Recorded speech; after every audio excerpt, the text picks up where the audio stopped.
Mbak, ijlik iki apa to? Terus prosesnya piye? Teh kok itu kok proses ijlik Lah terus yo ora ngerti lho yo tekok. tak jelaskan ini ya wis. Yo, Menurut para ilmuwan barang amis-amis ya penelitian barang amis-amis, ijlik itu adalah sebuah gaya atau sebuah karya olahraga.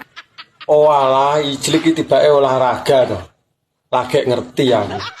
Olahraga antara gesek menggesek atau tumpak menumpak. Lah olahraga kok tumpak menumpak iki olahraga apa kuwi?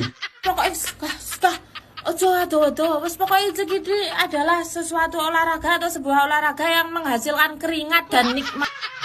Ya wis nek ngono timbang penasaran aku ora ono ya. Aku rung tahu. Anja.